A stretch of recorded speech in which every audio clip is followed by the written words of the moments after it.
Hello and welcome to Tabletop In. Please join me at the tavern table while I take a look at Orbis. Orbis is a 2 to 4 player game designed by Tim Armstrong and published by Space Cowboys. Now, from what I understand from this game, this is a tile placement game. You are a god. Lands populated with worshippers are lost in the ether. Select and assemble these regions to create your own world, villages, monuments, forests, rivers, or even volcanoes. It's up to you to create the most beautiful universe. That's reading off of the back of the box. So basically you are gathering tiles and place them in front of you to make your own world. Why don't we go ahead and dive into the box and see what we get. So first off, before we even dive into the box, I just want to look at the artwork. It's really great. The colors are fantastic. The details in it are amazing. We've got little shadows next to the people that are bowing down next to the Zeus-looking god here. Don't know if that's who that's supposed to be, but I'm guessing because he's got the lightning bolts on his chest and he's got the big old white beard that Zeus is usually portrayed as. So first off, really great artwork. I mean, there's not a whole lot I can say besides his art is just amazing. I love the colors on it. It all works out really well. Let's go ahead and pry the box open here. Side artwork is this really nice portrait of all the, I'm guessing these are going to be all the gods that we can be portrayed as in the game. This side of the box just has Orbis, and the top also just has Orbis, and the side also just has Orbis with a couple of little pictures of the some people. Looks like some of the tiles as well. We got a little Merlin looking dude on the side. Let's go ahead and set the top of the box off to the side. First thing we get is a bag of cubes for each player. So it doesn't look like there's much difference between the 4 of them. There's actually 5 of them, so that's interesting. Let's go ahead and pry one of these open. Of course, we gotta pry my favorite color open, blue. Gotta love it. So it looks like these are just standard wooden cubes. Nothing too crazy about them. Very nice though. So starting off fairly simple, which is okay. Got an extra little baggie here, not probably going to be for the tiles whenever we punch them out. Got the Orbis rulebook that I can't seem to get out. There we go. Very nice artwork, same as the artwork on the front. Very short rulebook, only about 4 or 5 pages or so. 1, 2, 3, 4, about 6 pages. Very nice. We got a description of the god tiles. We've got rules that you will eventually forget at the top. That's nice. So that's good. Don't want to forget that. We've got some nice letters on the back from the from a game designer and an artwork standpoint. Very nice. Go ahead and set that off to the side. Now we've got a bunch of punch boards. I'm assuming most, if not all, of the game, yep, is going to be punch boards. So very great. There's also artwork on the inside of the box. That's really nice. It's always a plus in my mind. Now let's go ahead and take a look at some of the punch boards here. We've got varying tiles. Looks like we've got looks like it may be a floating temple right here. We've got an oasis right here, and then we've got 2 of these markers right here. They are both the same. Looking at the next one, we've got, looks like these are farming tiles. We've got fields here, varying sizes. I believe these 3 right here are the same, and this one's slightly bigger.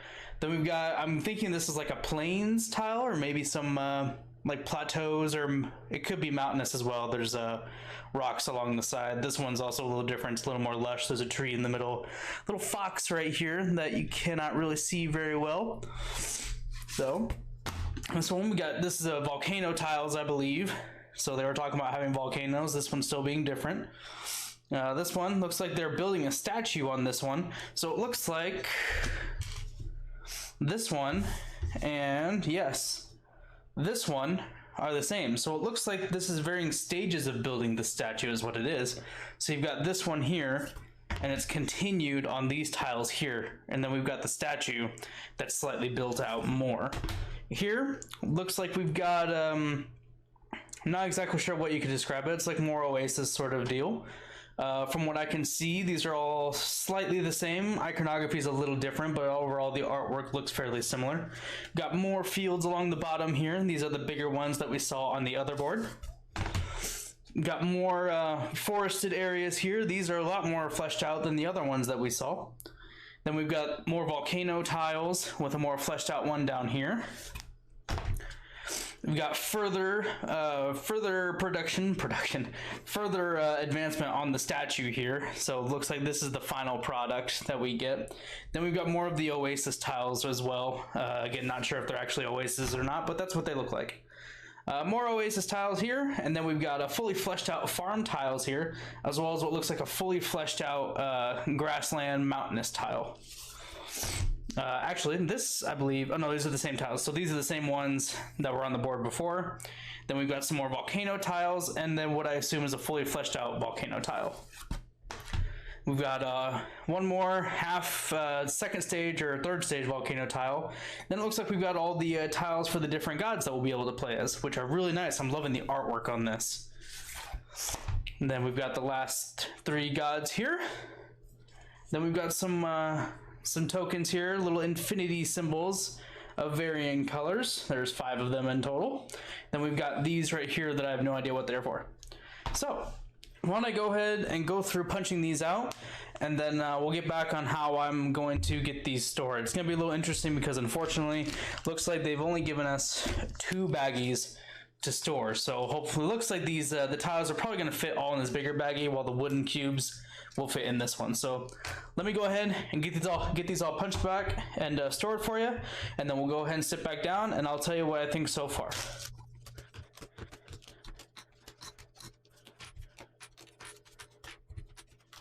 Next.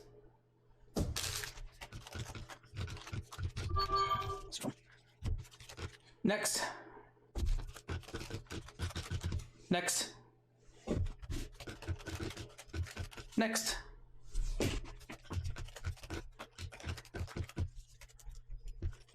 Next. I'm getting a little hasty. Forgot these little things in the corner of these.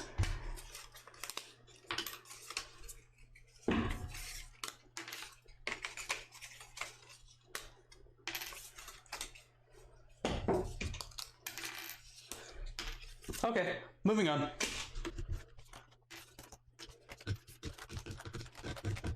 Next.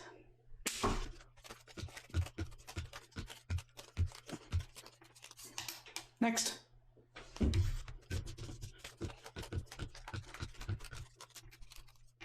Next. Next.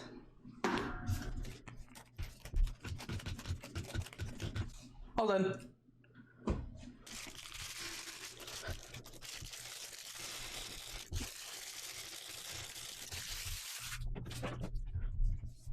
Okay, so I've got everything kind of organized here, aside from these cube parts here, but that's okay. For a moment, I just want to take a look at each individual tile before we sit back down and talk about it. So why don't I go ahead and open up this book here, and I believe towards the back there was a, description of the god tile. So why don't we go through each individual god tile, and I'll read out the description of it for you. So first off, we've got the god of technology here.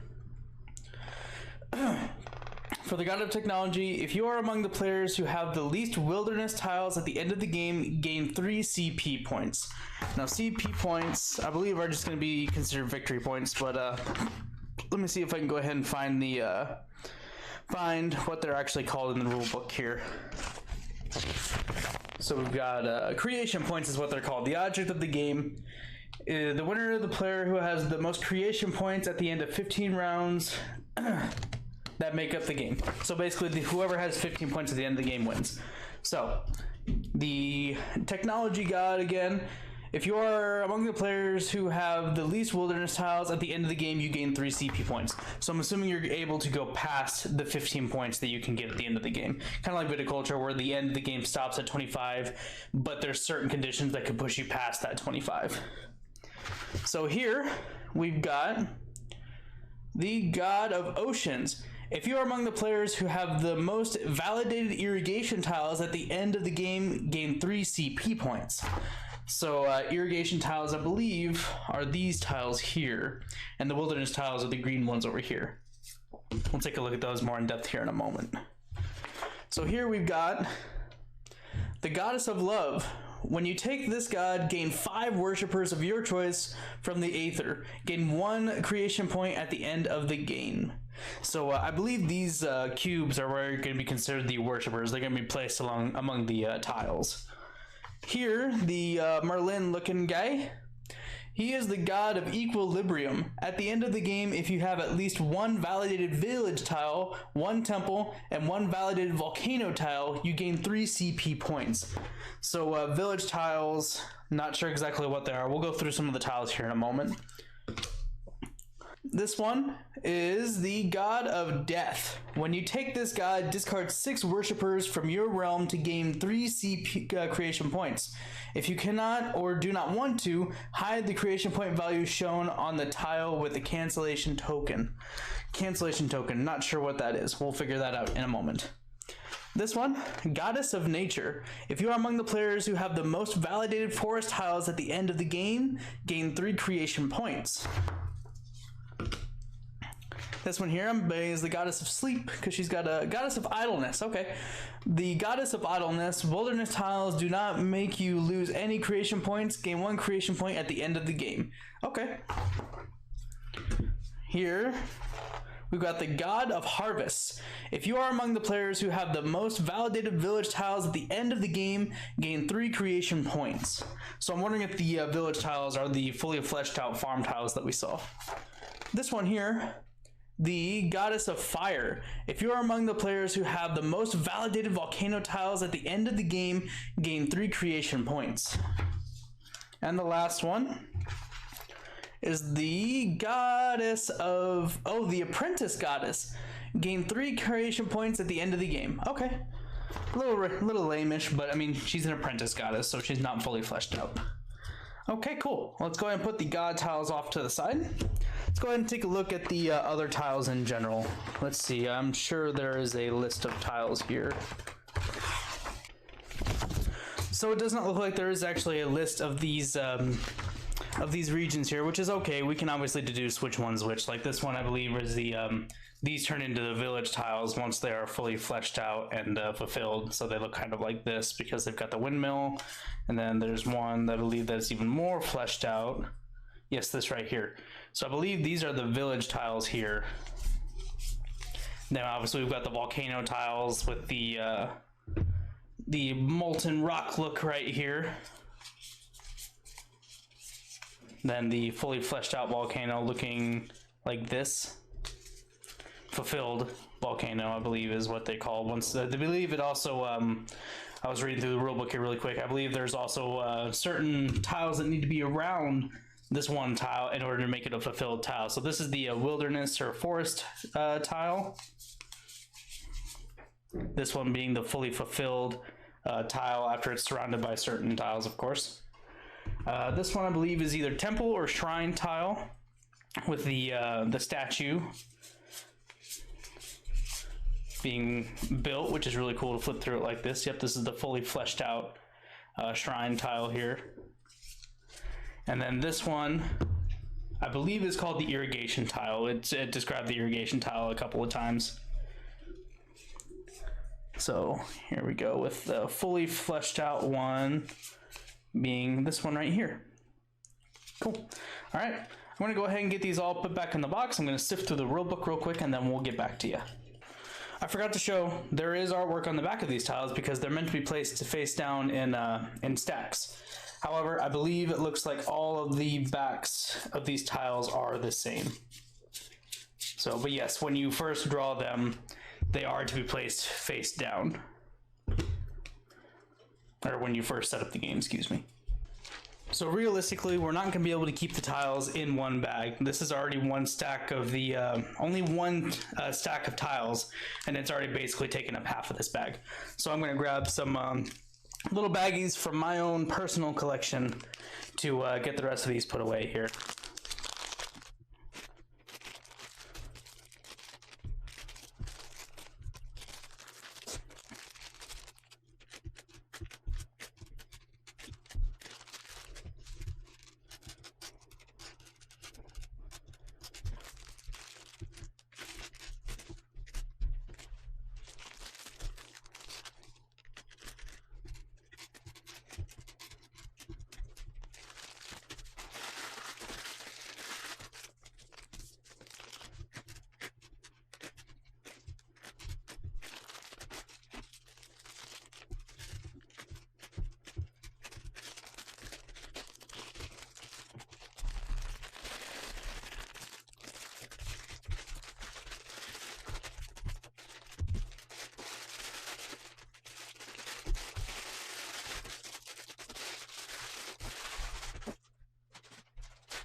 All stored.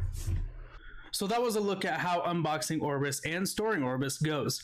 So essentially the idea of this game is the tiles that we saw, the different variations of, they will all be separated into different piles, 3 separate piles based on their levels, and 9 of them will be drawn, I believe, from the level 1 pile to start off with.